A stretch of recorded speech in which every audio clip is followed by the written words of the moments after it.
Hello. Yeah. Oh, God, it's on. Yep. Hello, everybody. Welcome to this session of this morning. We're starting a little bit late, so we're just going to go ahead. We're going to have 15 minutes in the end for questions, but if you have a question, raise your hand. If we have a microphone, we'll go to you. If not, the presenter will repeat that question. This is being recorded, so we would like to hear that question.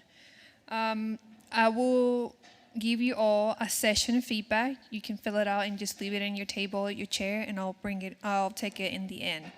Your first speaker today will be Aisha Tapross, and she'll be talking about Biochar. Hi, welcome. So excited that so many of you are interested in learning about this. So I'm Aisha Tapross, soil health and microbial scientist with American Farmland Trust.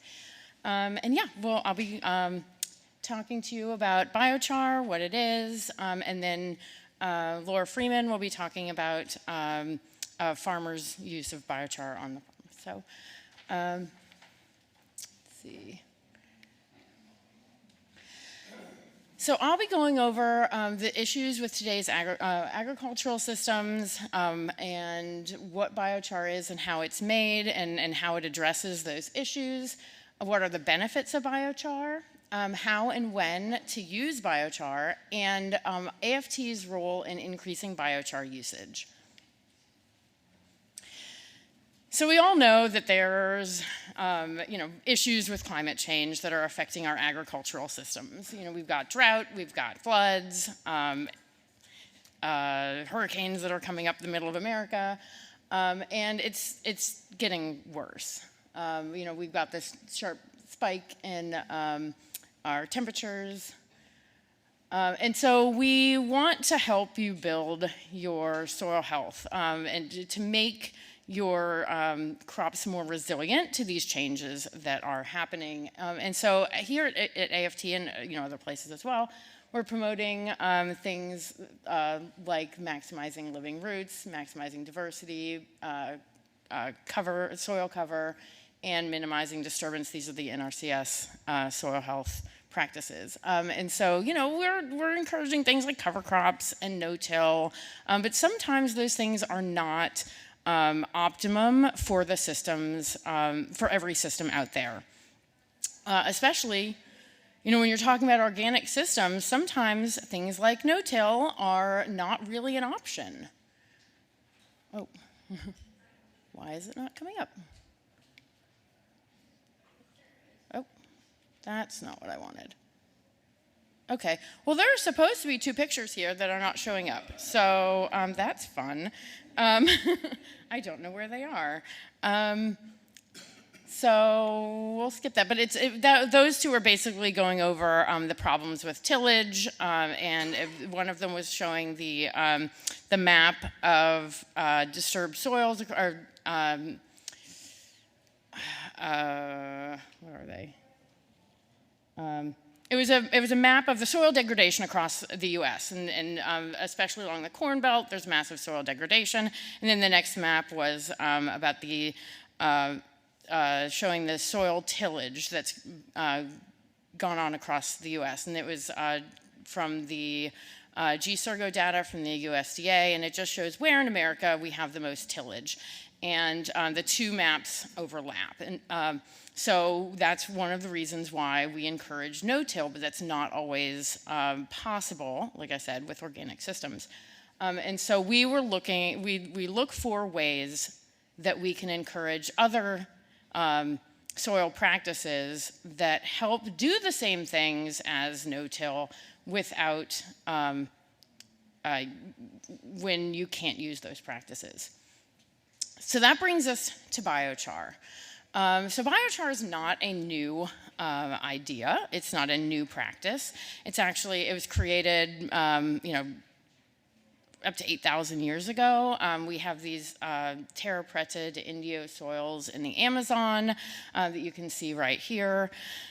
And they're anthropogenic dark earths. And from the research that has been done on them, they are soils that were amended with biochar for many, many years, and they are some of the most fertile soils in the world.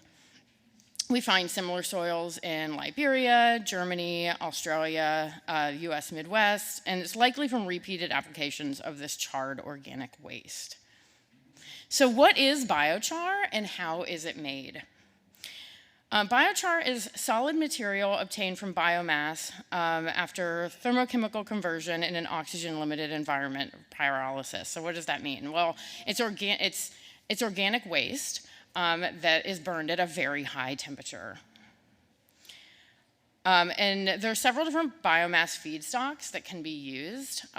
We can do unprocessed like wood, crop residue, processed organic material like manure and paper sludge, but those must meet the toxicant testing levels.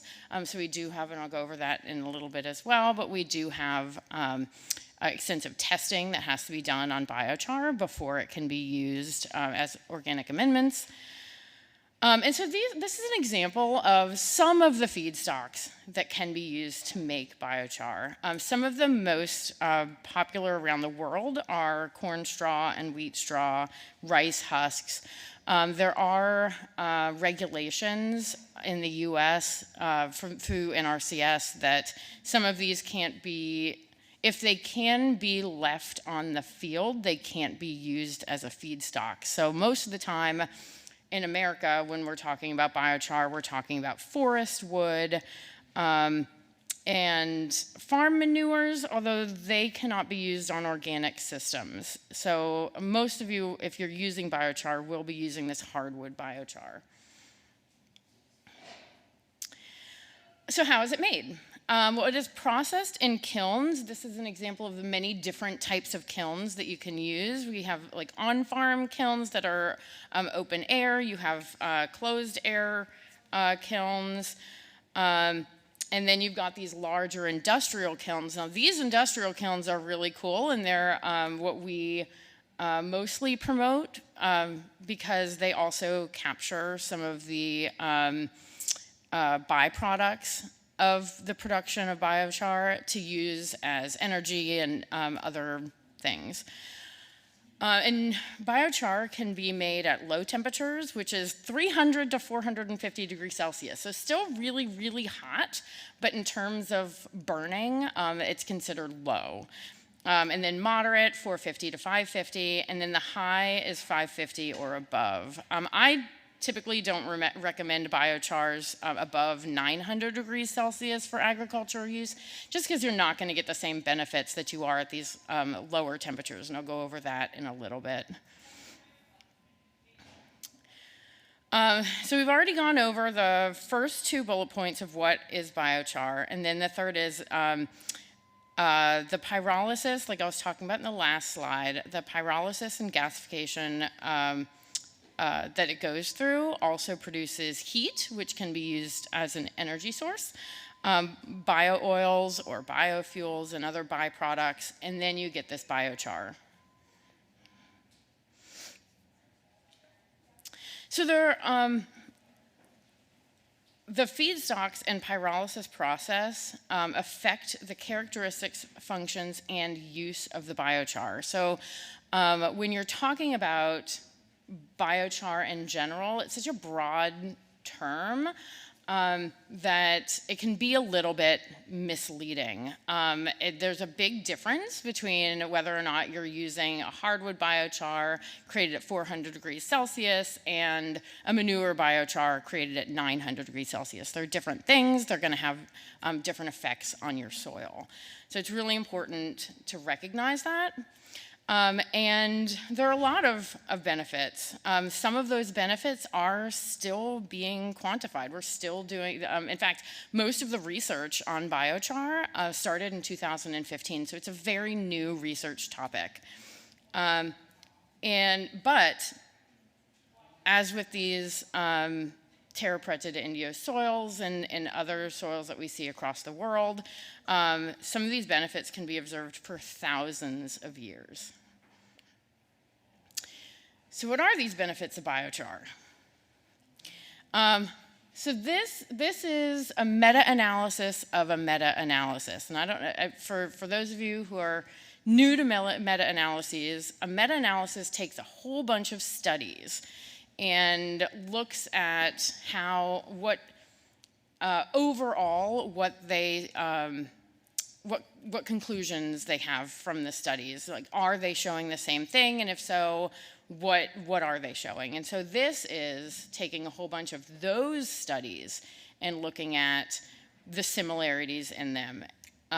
So a meta-analysis of a meta-analysis is really strong research. And we're seeing a lot of benefits from biochar. Agronomically, you're seeing increases in yield, increases in water use efficiency, increases in plant available water, available phosphorus, nitrogen uptake.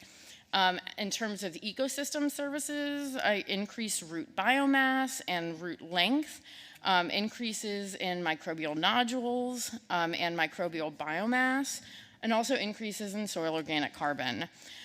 And then we can also use them for pollution remediation. So heavy metal remediation, nitrate leaching, nitrous oxide emission decreases. So there's a lot of benefits that we are seeing from using biochar. This is actually my realm of study here. I study how biochar affects microbial communities in the soil, and we're seeing a lot of really good benefits. So I was talking about how we can use biochar in place of things like no-till, because one of the issues with tilling is that you end up killing the microbial communities in the soil. So how do we keep that from happening? And one of the things that we're looking into is, can we use biochar as a means to keep these microorganisms alive when we have to do things like tillage? And so we're seeing some really cool things with this. Biochar is increasing the microbial activity in the soil, and we're seeing a trend for it to increase the bounce back of microbes after things like tillage. Improved soil water availability. So almost every state in the US was in drought this year. So biochar as a climate resilient solution is very relevant because it is known to increase water holding capacity. And then it's also been shown to increase yield.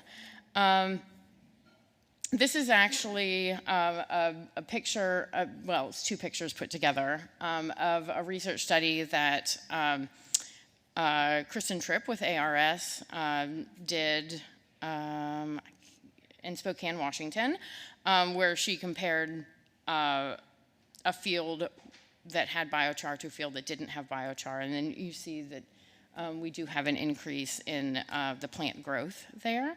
We're seeing savings on lime treatments, better pH levels, better nutrient availability. So the nutrients bind to the biochar, which allows the plants to access them better. Also, by increasing the microbial activity, the microbes are able to get into the biochar, into those deep pores in the biochar to get those nutrients.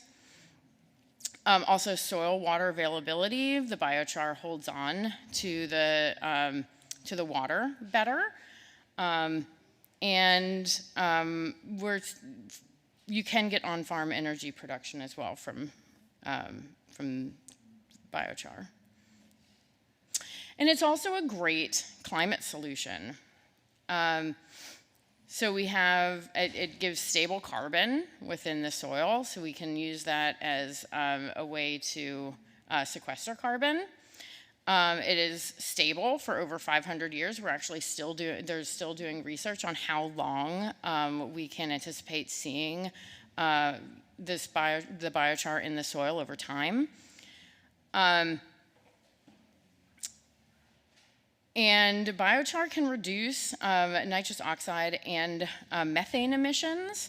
So we're not seeing those emissions from the soils as we would. It's really, there's a lot of testing on rice paddies right now for that purpose. Can it decrease the methane emissions from rice paddies? And there is a global potential to sequester carbon. 1.8 gigatons of carbon equivalent per year is what they're projecting. So how and when should you use biochar? And we actually have some biochar here. I forgot to mention that at the beginning of the talk. Okay, great. So there's some biochar going around. Please feel free to play with it.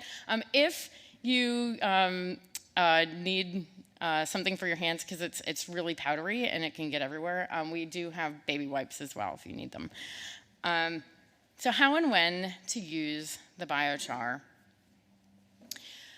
So the type and scale of biochar benefits depend on many factors that we can manage for. When you're wanting to put biochar on your farm, you need to consider things like soil. What is your soil type? We always recommend that you do soil testing before you apply biochar.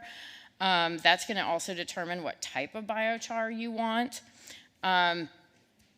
And that's the second thing is what benefits do you want from the biochar? Because as I said before, the type of biochar that you use is going to change the benefits that you get from that biochar.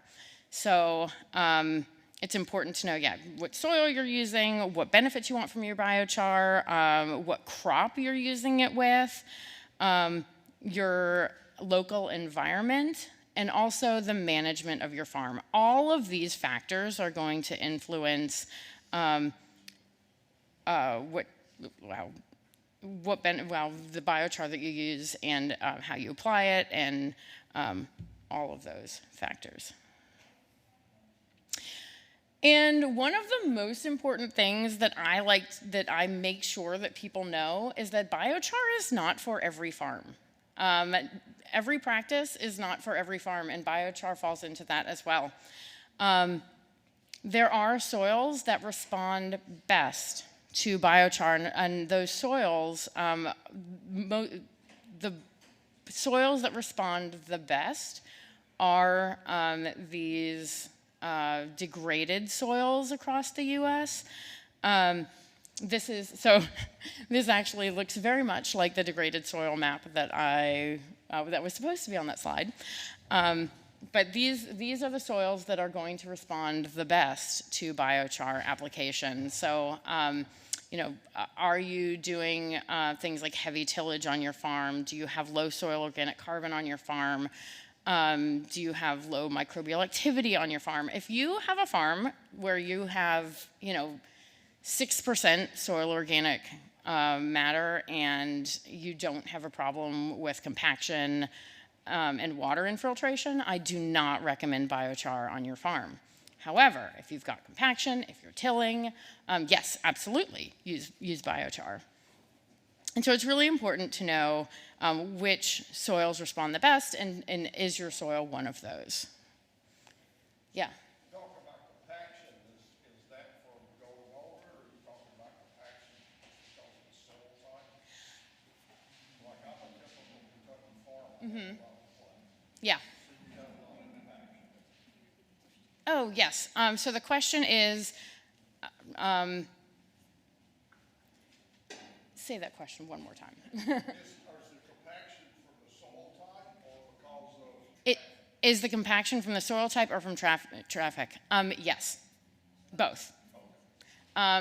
So how the biochar helps with compaction is, so if you're talking about tillage, you're breaking up the soil, you're killing off the microbes that help with soil aggregation, and then over time, especially if you're running equipment over it, that soil, especially if you have clay, that soil is going to stick to itself and become very, very difficult to break apart, and then you have to go over it with tillage again to break it apart. What the biochar does is it provides something that isn't that soil that it can't stick to. And so you have this other matter in your soil. Testing. Sorry. Oh, no.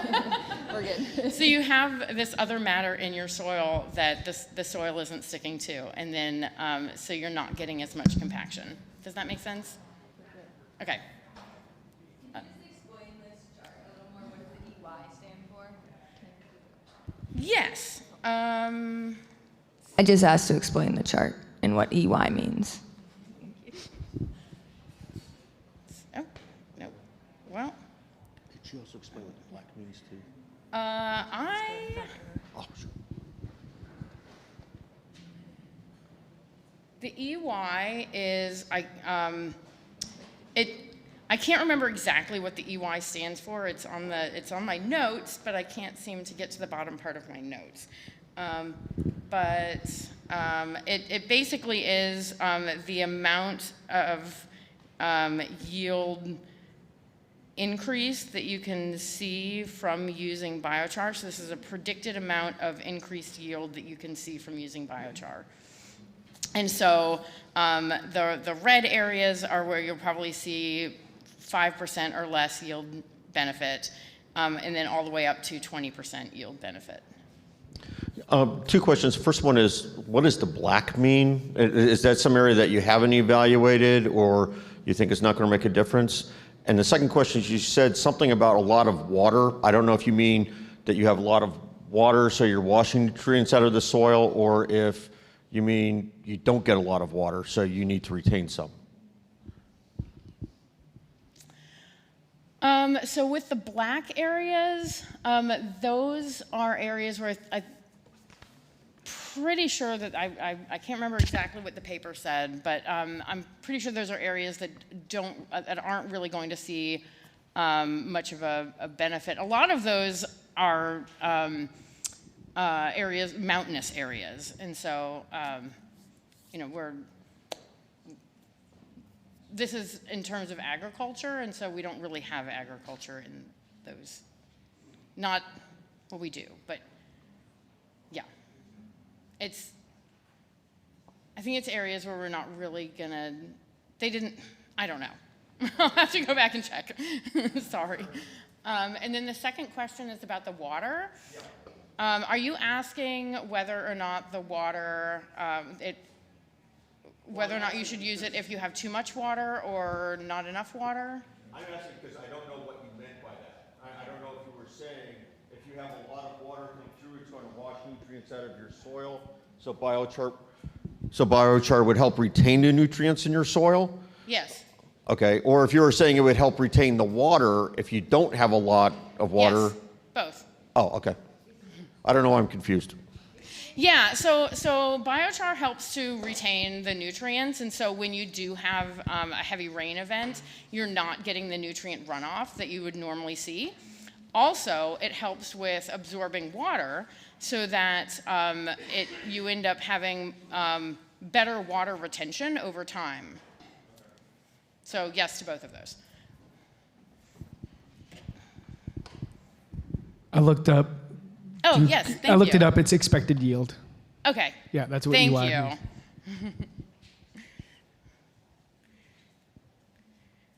All right. The pyrolysis process also affects the biochar function. So as I was saying earlier, the temperature at which it's pyrolyzed affects how the biochar, the properties of the biochar. So higher temperature pyrolysis makes the biochar more alkaline. It has a lower nutrient value, higher surface area because it breaks up into smaller pieces. It has a greater water holding capacity because of that, and greater electric conductivity. The slow pyrolysis, that's where you see the larger pores. So if you're wanting increased microbial activity, you'll want to go with something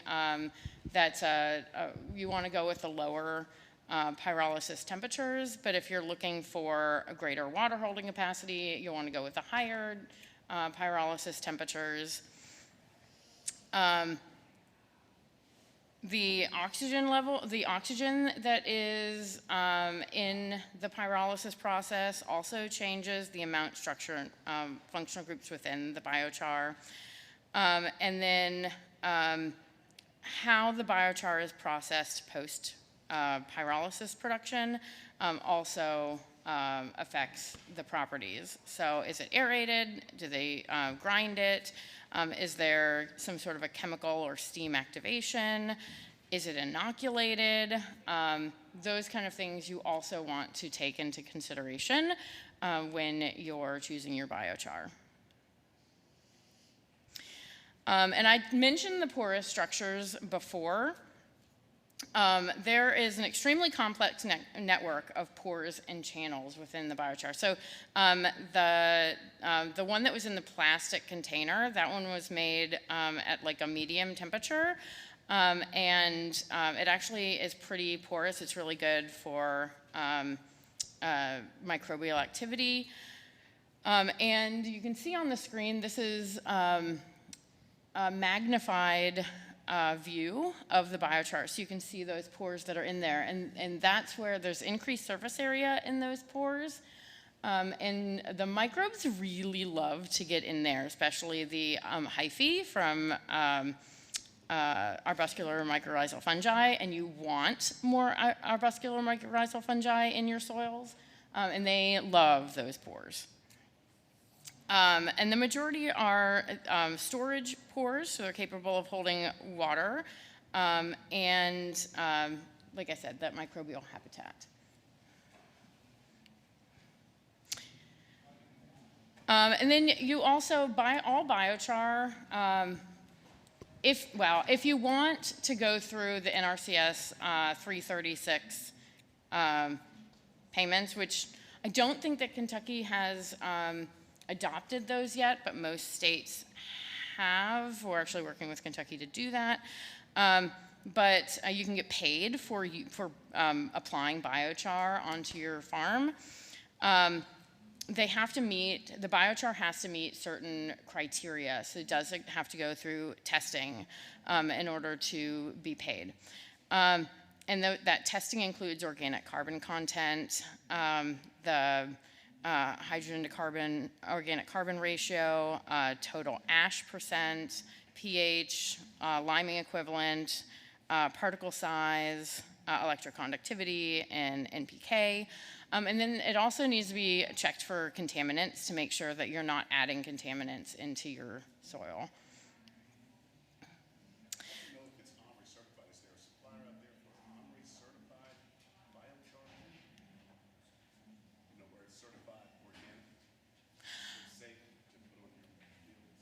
The biochar supplier should be able to give you that information. In fact, biochar suppliers are supposed to, if you ask them for their testing, they're supposed to give it to you. And then, yes. Oh.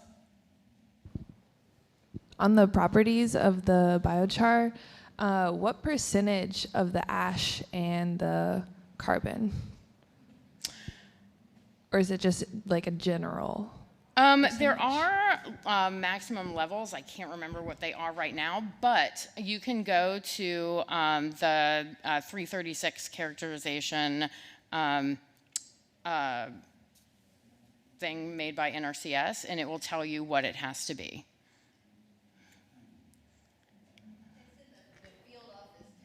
Yeah, that's it, the Field Office Technical Guide, yeah. So if you go to the NRCS Field Office Technical Guide, look for 336. They go through compost first, but then biochar, and it will give you what all of the regulations for those characteristics are. And then there's lots of different ways to apply biochar. And that when you're looking into applying biochar, you need to consider the particle size, the moisture content, the risk of loss from wind or water. So the biochar is really powdery. What I brought today actually has some moisture in it because it was outside. But when it is dry, it is incredibly powdery and it can get everywhere. And so we do recommend that when you're applying it, that you mix it with something like compost or something that's going to hold it down when you're applying it, so it's not getting into the air. The exposure to that dust can be a human health concern, so we also recommend that you wear the proper equipment, wear masks, and also combine your biochar with other materials. We recommend this across the board, no matter what. Biochar works better when it is applied with some sort of nutrient management. So when you're applying it, we always tell farmers to apply it with whatever nutrient management you're doing. If you can, do it directly prior to a tillage event. So apply your nutrient management with your biochar and then go through, even if you're lightly tilling it in, it helps get the biochar to work better.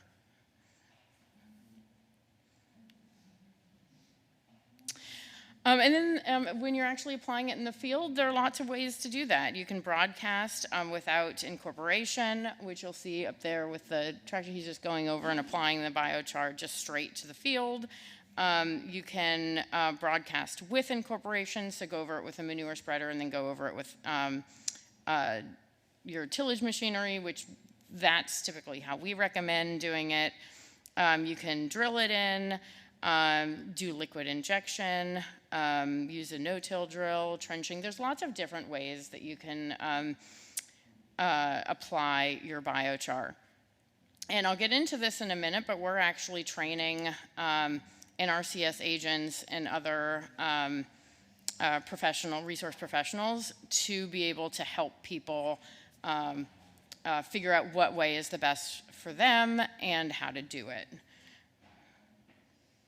And then there are challenges and questions from farmers, especially since this is a very new practice for farmers. So we are looking into perceptions and barriers to help farmers figure things out.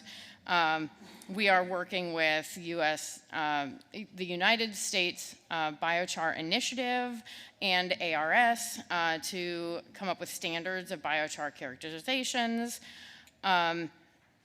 And then also this technical assistance, helping with technical assistance. And one of those ways, so this is AFT's role in increasing biochar use. So this is like what we're doing to help you all to figure out how to do this on your farm. The first thing is to address all those questions that we just had, those issues that farmers have. We have a national survey of biochar users. If you have applied biochar, if you want to apply biochar, if you've tried to, if you've thought about applying biochar and there's some sort of a barrier that you came across, please take this survey. We want to know, because this is going to help us figure out how to proceed in the coming years. There's a question back there.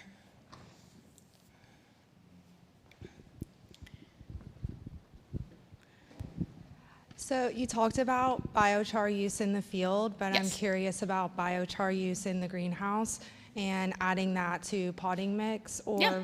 potentially like replacing the clay pebbles in hydroponics with those larger size biochars, or mixing it in. Yeah. Do you see that, or like? Is there We do data see on that? we do see its use in the greenhouse.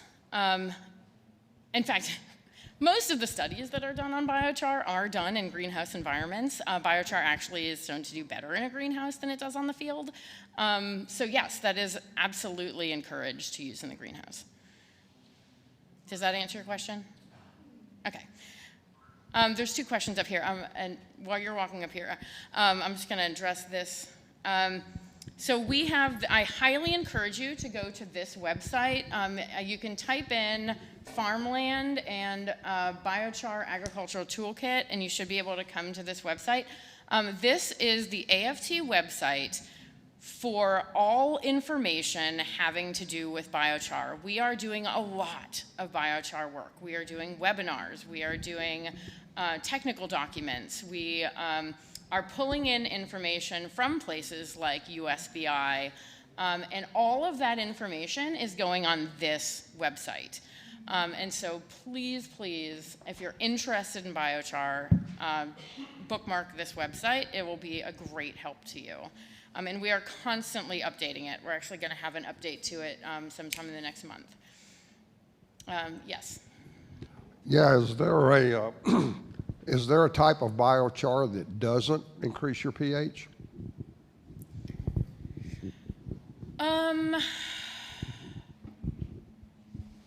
I think if, not that I know of, but if there, there may be. If there was, it would be it would be due to the feedstock. And so I don't know all of the feedstocks and how all of the feedstocks affect the soils offhand. But if there was one that did not increase your pH, it would be due to the feedstock. So, I mean, if you want, I can take your information and look into it and let you know. Well, would it be on this website? Hmm? Would it be on that website? Would it be on that website? It's possible that it would be on that website. It would, if it was on, we have a link on this website to this national decision support tool, which actually would probably have that information. And that's what this is. It's the, it is a decision support tool for helping to figure out what biochar is best, what rate is best. And this is one of the things that we've been working on with USBI and ARS, is getting this support tool out to people. And so this would probably have that information. If not, we can help you if you reach out to us. And so yeah, we are partnering with them to help with this, and also to get stakeholder engagement in increasing the biochar information that is out there. And then another thing that we are doing, oh, I'm sorry, another question? Sorry. Would you be able to go in the different materials that biochar is made from? So on my little farm, I have more poultry litter than anything else. Yes. So if I want a large quantity of biochar, that's what I'm going to use. Mm-hmm. But earlier you said that the different parent material influences the qualities of your final product, the biochar. Yes. So is the question, would the poultry litter be beneficial to you, or That, but also, would you be able to describe what the different inputs, the quality of the biochar they yield? So like, what kind of biochar does poultry litter produce versus your farm manure or your crop residue? So each one gives different benefits. Now I'm not, as like I said, I don't know the benefits of every single feedstock out there offhand. That information is available, and so I would say that it's probably, you're not going to get as many like nutrients from it as you would from manure biochar, and it wouldn't be as porous as a hardwood biochar, but probably somewhere in between. So another thing that we're doing, and I want to go kind of quickly because I want to make sure that Laura has enough time, is we are doing, this is a conservation innovation grant across the U.S. We have 8 different states that we are applying biochar on 34 different farms.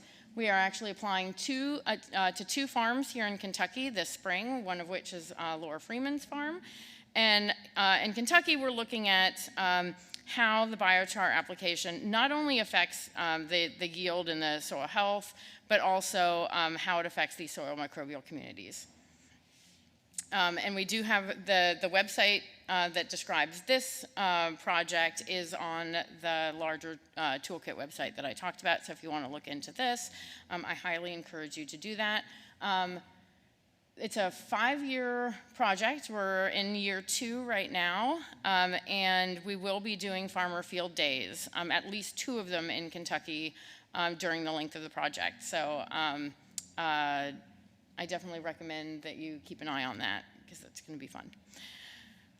And then we're also doing other biochar work. AFT really wants to be a bridge and catalyst and convener for biochar across the U.S. We really want to bring the information to everybody who needs it, the biochar producers, the policymakers, and the farmers, to make sure that you all have the information that you need to be able to make the right decisions for your farms. And so thank you. Oh, that's not my information. I forgot to change the information slide. So I do have a card if you guys would like. Here, I'll go back. So if you guys would like to talk more about biochar with me, please come and get a card from me. You can email me, and I'm pretty good at getting back to you. So, all right, Laura.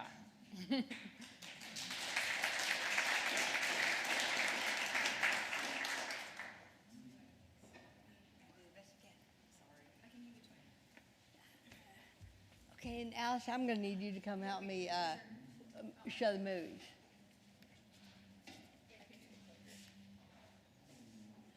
I can't find mine.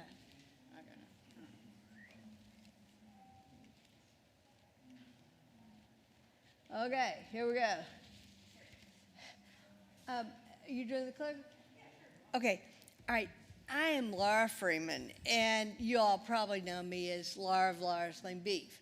But I have gone, and I'm going to tell a story of going from beef to biochar.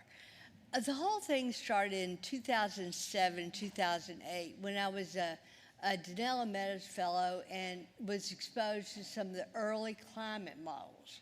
Now, we all know the models have problems, but what I saw was highly alarming.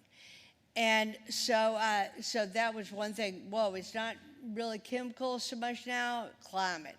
The second thing was in 2017, I was on the organizing board of the Organic Farmers Association, and we made a subcommittee to look into the carbon credit world. Now, we all know that probably financializing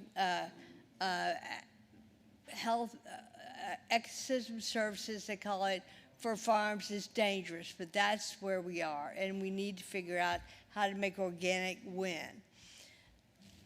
Here I am making biochar on the farm. So I don't have a big old kiln. I don't have millions of dollars. I have what I've got on the farm. I'm a big believer in circular systems, and this is going to be my story of how I understood the circular system of the farm. Okay, this is the most complicated slide of the presentation. It illustrates several different ideas. I was a Meadows Fellow, and she wrote something called Limits to Growth, which shows how various systems are going to collapse per the model. And if you look at the left, you'll see that you have resource collapse, you have population collapse, you have industrial collapse, all caused by exceeding limits. In the second box, you'll see what the industrial ag system has come to introduce as a solution, which is in organic farms, we've got to take this into our brains. They are going hard on chemical no-till, because we organic farmers, we're evil, we till. And so Rodale has gotten into trying to stop this from becoming the basis of climate models. I did a little figuring and decided that probably sophisticated tillage with biochar eliminating commercial fertilizers and commercial herbicides was probably going to be the climate solution. The problem is proving that. Okay, so you're not supposed to till, right? Right. We've all heard this. So again, I'm with Rodale's first nonprofit, and they had me go out and buy one of the first roller crimpers. We have tried to use this thing for 6 years.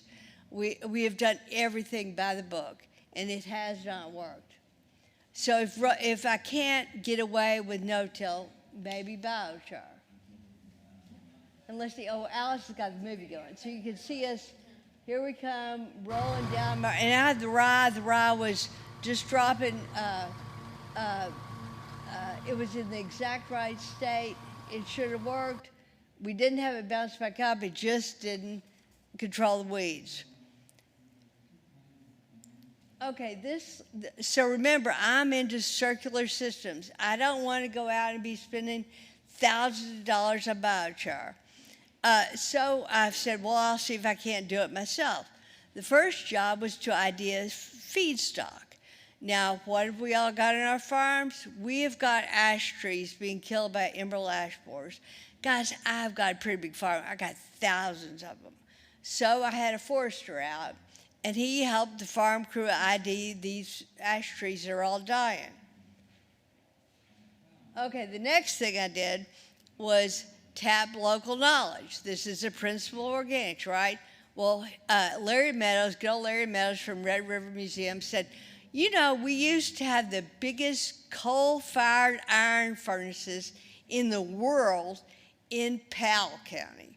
And Skip Johnson had restored one of these, the big one in Powell, and he had said, well, I'm going to take you to the oldest one, cottage furnace, which was built in 1830. So here we go out to cottage furnace, and there's me and Skip. Alice went too, and we rooted around on the ground, and what do we find? We find biochar. So it works, it's there, it lasts. Okay, so next thing I do, I tell the farm team that the system that's going to win the climate carbon race is organics and biochar. And that's all I said.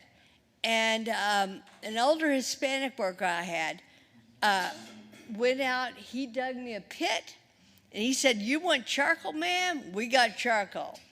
And so this is how we've done it twice.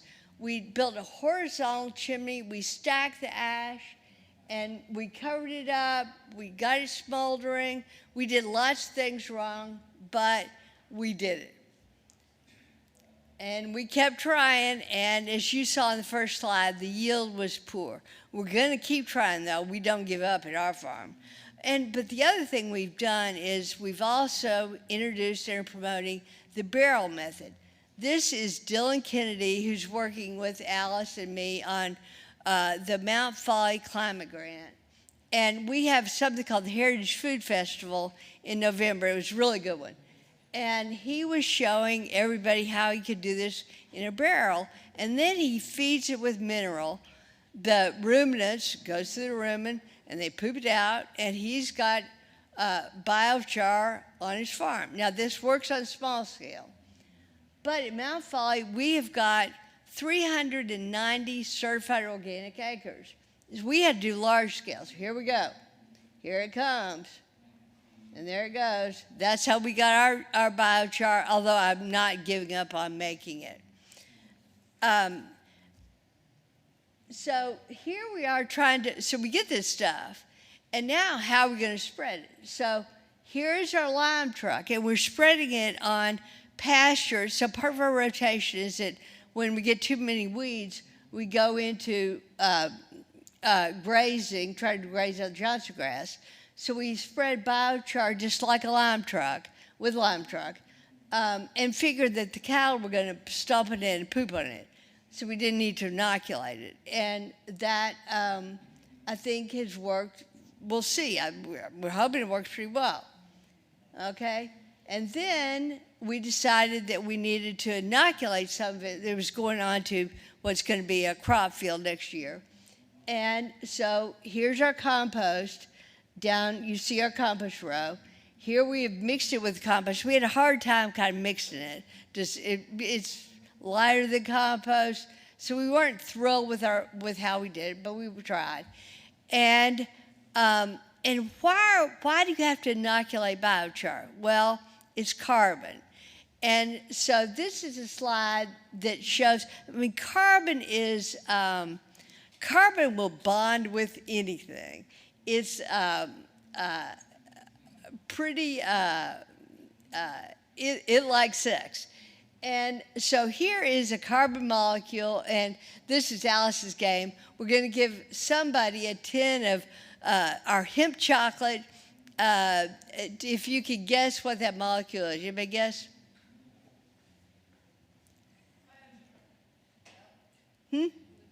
Glucose. Bingo. Yay! All right, who gets chocolate? Yeah, it's sugar. And so you all know photosynthesis, you bring in carbon, you put out oxygen, and you make sugars for the plants. And that's a sugar for the plant. Carbon loves to bond. It's promiscuous. Okay, and so I guess we got one more slide here. Oh, okay, so as Aisha said, we are part of the American Farmland Trust Biochar Conservation Innovation Grant this year. First thing we have to do is figure out how not to drive the farm team crazy doing one of their studies. That's Brian Brandt with her. And so we're out picking out, we're going to do a pasture field. And there's going to go back into crops in 2 or 3 years and see if we can't grow more organic hay. Okay, this is my biggest message. It's not a summary slide, but it's a call to action. Starting with Rattan Lal at Ohio State, the word went out, we got all the industrial polluters, global problem. And he made the point, he's correct, that all of the carbon can be sequestered in ag soils. So everybody said, oh, great, we get to live our normal lifestyle, we get to go on planes, we get to run trucks, we get to have big factories, we'll just sequester the carbon in ag soils. Let the farmers deal with it. And so, so this has made a rush to develop carbon credits, and it's reductive. We know that, we got it, but it's a cliff we're on. Now, the problem is that organic with biochar, no Haber-Bosch produced fertilizer. I hate Haber-Bosch. Everybody should know that now. It uses a bunch of natural gas. No herbicides, which kill your microbial population, way more than tillage. And AFT has proven that already. And I'm in the Conservation Innovation Grant already. I've got the biggest soil life, got more compaction, but the best soil life. But we are going to lose if we don't get in any of these climate models. And that's what I'm working on for the next 2 or 3 years. Now, if you're interested in this, please come get a card. I've got a couple of the Rodale pubs here that you can just have, and call me because I need more farmers to collect data to get in these models. I need people to lobby with me. I need people to talk to academics, to do media work, to do policy work, because we've got to win or organics is going to lose and fade out. Now, my daughter is going to come tell you about what she's doing with our climate project. And, you know, we can see, like from the slide last night, we can see organics growing and growing. So there's like, obviously for toxicity reasons and for a lot of other reasons, people are really interested in the organic movement. But she's right that there's a lot of pressure from the Syngentas of the world to encourage at a big global scale to kind of protect the core of industrial ag by saying we're the good guys because we're doing no-till and calling no-till chemical ag regenerative. And, you know, basically I feel like that ship's almost sailed, but it's worth, like she said, doing the media work, teaming up with, just anywhere that you can get a voice out to say big scale chemical no-till is not regenerative agriculture and it's not a climate solution on a global scale.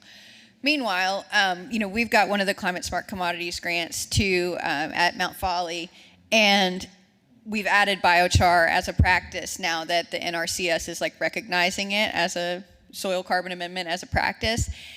And there's really interest. I mean, basically biochar is just 3x what a lot of other climate soil solutions do, because in the process of making the biochar itself, you're creating this super stable form of carbon. And then when you add it to the soil, you're also amping up microbial life. And so there's an additional benefit. So this slide was really interesting to me. We were talking with some biochar producers who we're funding the application of their biochar through our Climate Smart grant.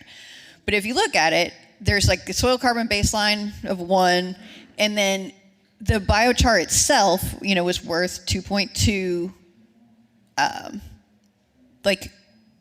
metric tons of sequestered carbon.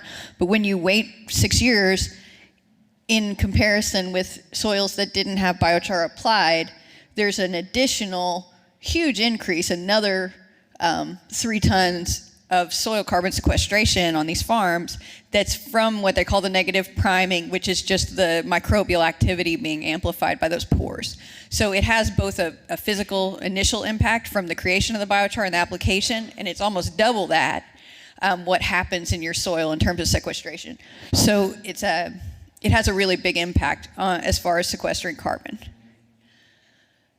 This is the way that we do our the way that our Climate Smart grant works is we'll, if you're interested, get a hold of us. We'll have a conversation about what practices you're already doing on your farm and what practices you'd like to see happen on your farm, because everybody here is already doing practices that the NRCS recognizes as climate smart practices. If you're a grazer, you're bound to be rotating your cattle in some form, or your ruminants or whatever, your chickens, any of it. And so you're doing some kind of prescribed grazing. If you're growing plants, I know you're cover cropping. I know you guys, right? And so because of that, this gives a greenhouse gas value, basically, that translates the soil's carbon sequestration into metric tons of CO2 equivalent that are avoided. We have this calculator, you meet our kind of baseline, and then we have these $10,000 infrastructure investments that look to what is your weakest link, like where do you need to put the money in order to do these practices better. We're very interested in holistic management concepts. We're working with Savory Institute and developing a Savory Hub, and so the weakest link concept is like, we're not paying you per acre, we're investing in your infrastructure where you need it to be able to do this better.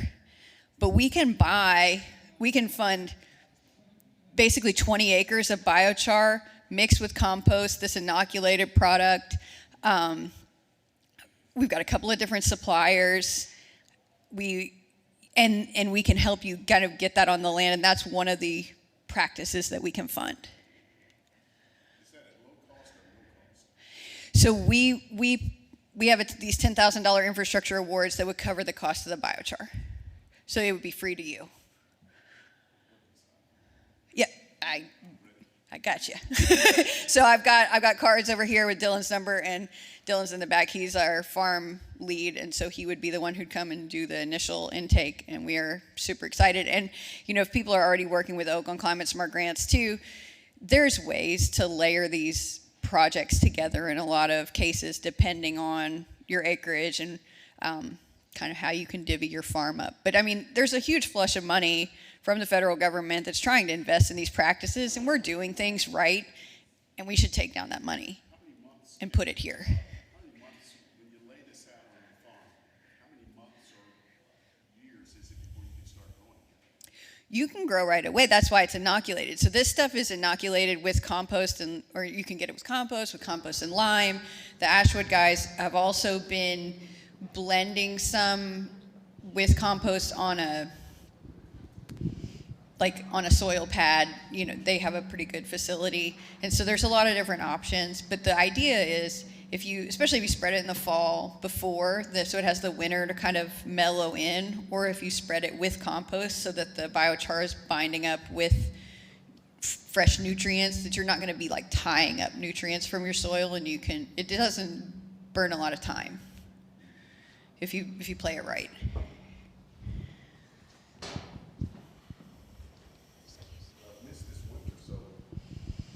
Right, and so, and so if you spread it in the spring, it's more.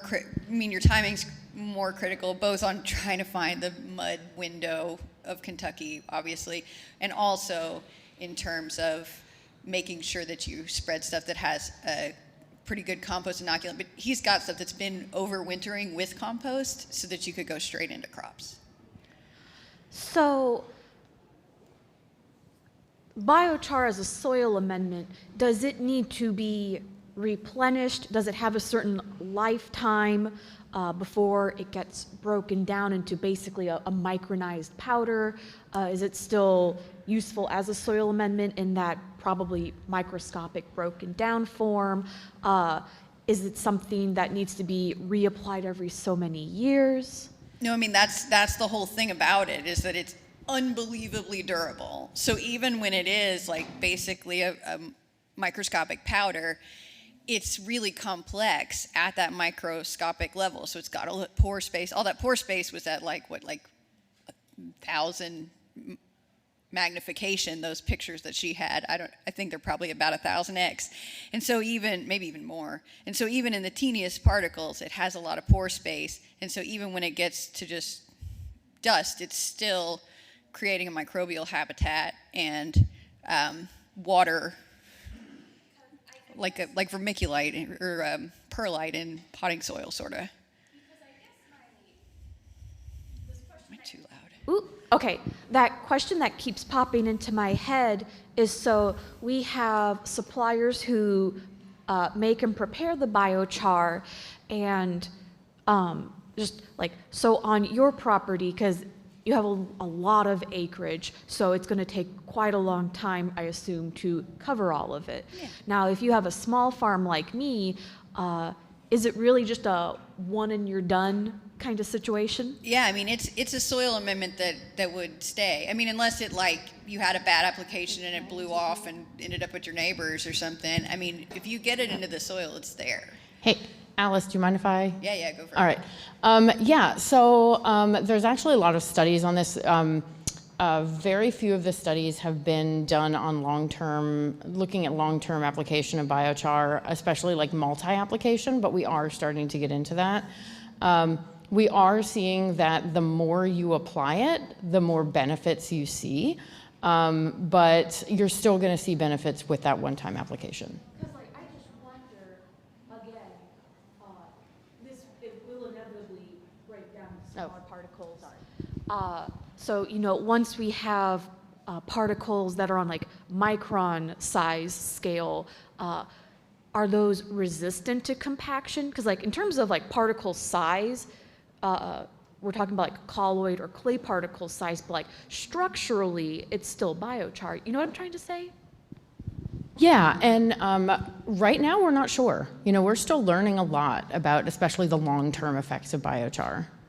So I think that's something that that those that are studying biochar are going to be looking into. But right now, I don't think that that's really well known.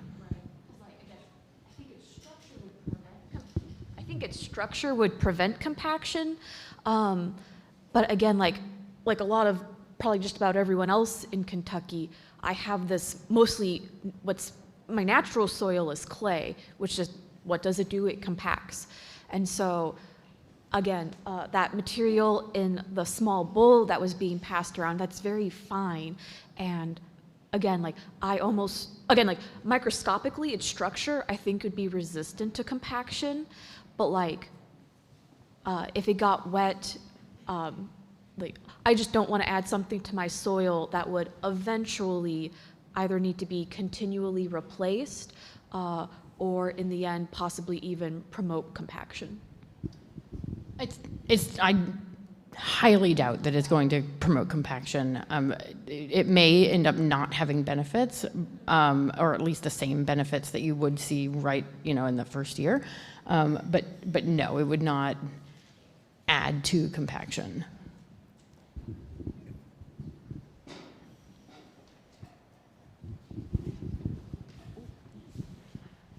This is a question for Aisha.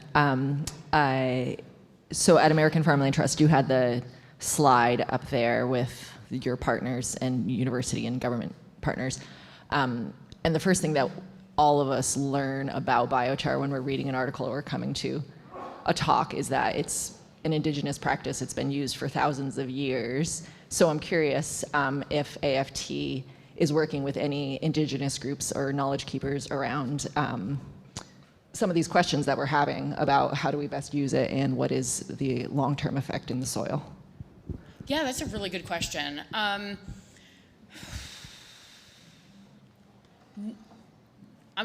going to say no. However, we are working with indigenous communities within AFT, and so that's a no question mark because I'm not directly working with that, but that doesn't mean that other people in our organization are not. Hi, yes, I was just wondering, I work for Extension in Fayette County, Lexington, and we have very limestone bedrock, and so the pH of our soil tests always come back at around 7. So using biochar, it sounds like raising pH, we wouldn't be able to use all the other benefits, but do you know on an average of how much the pH is raised per application? So we could recommend in some levels if it's like a 6.8 or a 6.9? Offhand, I don't. I do know that is something that is factored into that application tool that I showed you.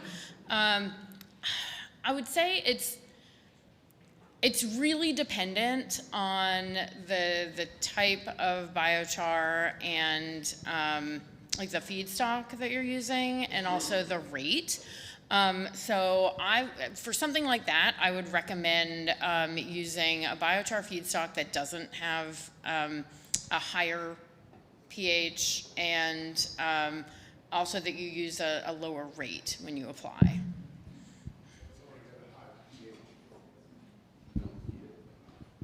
What? Well, so she's asking about the issues with applying a biochar that that is going to raise your pH more if you already have a high pH soil.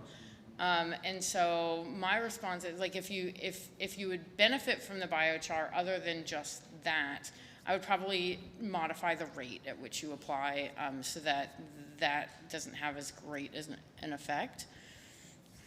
But also looking into feedstocks that don't have that higher pH. And I think a lower temperature biochar as well.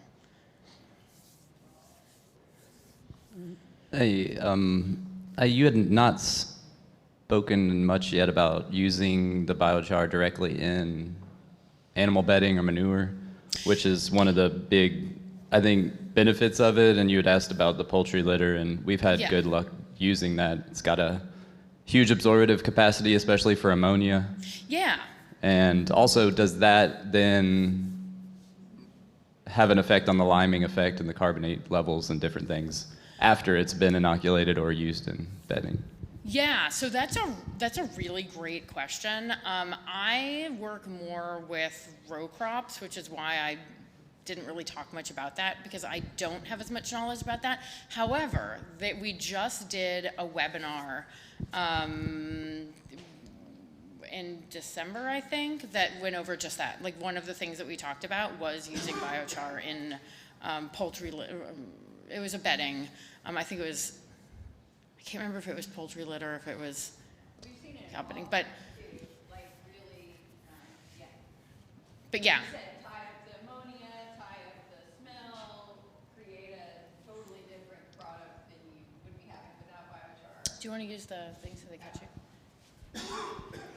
I was just saying that, well, actually, it was Dylan who was telling the story, but I mean, in other experiences using it in hog barns to tie up that ammonia and make a much more, I'm in Spanish and saludable, like a healthful product out of the bedding and out of the animal waste, and something that's more easy to use. And again, like you said, it's already going to be pre-blended with that high nitrogen and other minerals, so it's going to be a really good product when it comes off. We have time for one more question.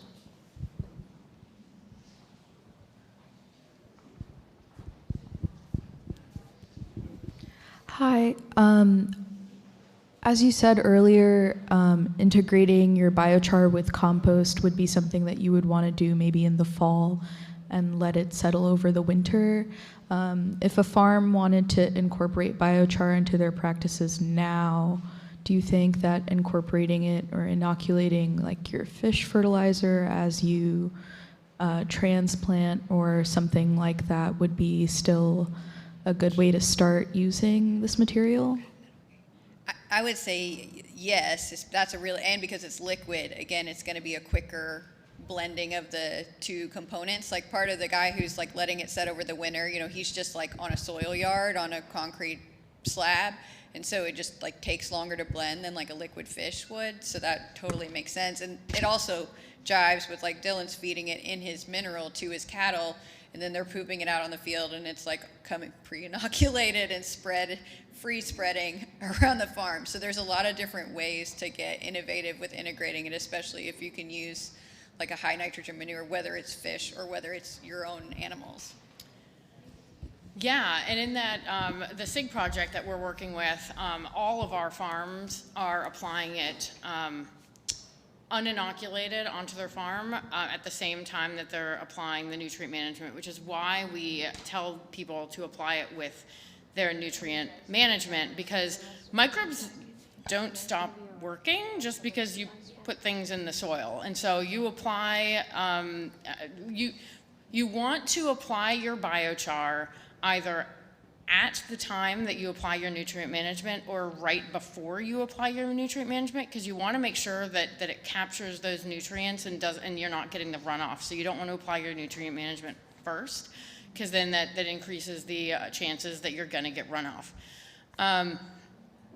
But when you're applying it together, like if you're applying it to increase your microbial communities, it's not going to stop working just because you put it in the soil. It's still gonna have that effect, and a lot of times that's what the inoculation does. And so that's why, you know, we do encourage people, especially if they want to increase their microbes, to apply it with compost, because then that's going to greatly increase that. So, and also studies show that it is better to apply with an organic amendment like compost, but we are still seeing yield increases when they are applied at the time of synthetic fertilizers as well. Well, thank you, speakers. Just remember that our speakers are going to be around if you have more questions. It's going to be lunchtime. Thank you.